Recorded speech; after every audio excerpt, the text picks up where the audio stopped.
an OnlyFans creator struggling with constant flags like this? Oh my god, you're in the right place. The universe has mutually connected us today for me to completely raw dog some OnlyFans compliance tips straight down your throat.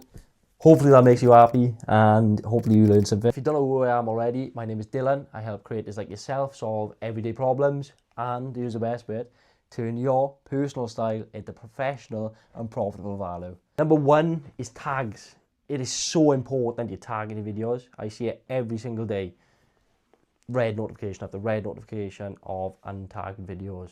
You've got to tag your videos. The reason it's actually important is because OnlyFans need to make sure that the other people, or people, plural, in your videos are actually consenting to be in there and of age.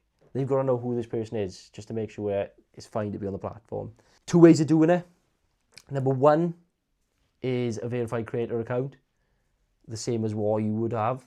And number two is a release form.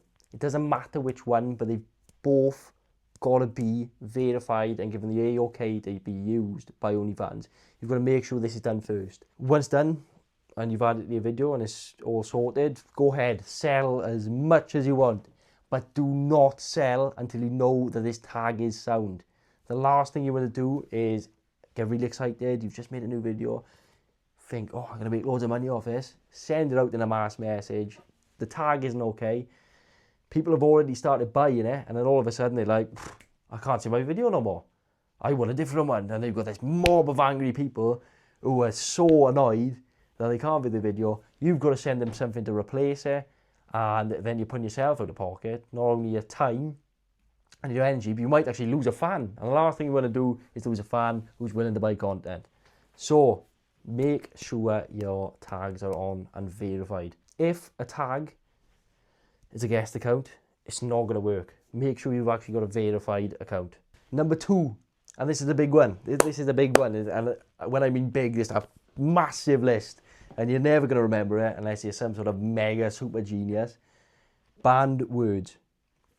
It's so hard to remember. But you can remember the categories. So a few of these: BDSM, be careful, dodgy tightrope. You've got stuff like non-consensual acts. I'll list some obvious ones. Non-consensual acts, animal cruelty, injury and torture. Pretty obvious. Then you've got stuff like toilet. You might be able to do this on other platforms, not on OnlyFans. And some of the time, you know, squirt, that can get confused, toilet stuff. If that does happen, make sure to give OnlyFans a message and sort that out, because you can squirt on the platform, but it can get confused. Obviously, everything is, you know, digitally monitored by AI, so some of the time things can flag up instantly. And banned words, you know, context can be mixed up. We don't want that happening. Best off avoiding. Another obvious one is anything underage. Even if it's about yourself and it's not even sexual, just avoid it completely. It's just not worth it. And these people don't need to know that anyway. Like, the last thing you want to do is inadvertently feed some weirdo's fantasy. Just avoid that. The biggest one, this one I've seen so many times because people from other platforms come across and think it's okay, and that is meeting. You cannot meet. It's a big, big, big no-no. Do not ever, ever agree to meet anyone. By all means, like, leverage a man's interest in meeting you, but never agree to it. You can sort of play on a fantasy, and you can really, really use that to maximise a fan's spending. But that's a topic for another video anyway. But just be careful. Never agree to meet. Number three, fulfilling custom requests. Like, you might have this idea of these people being horrible and you might not like them, but at the end of the day, you're selling a product and service. And that's the way OnlyFans looks at it. So if you are selling a custom, make sure to fulfill it.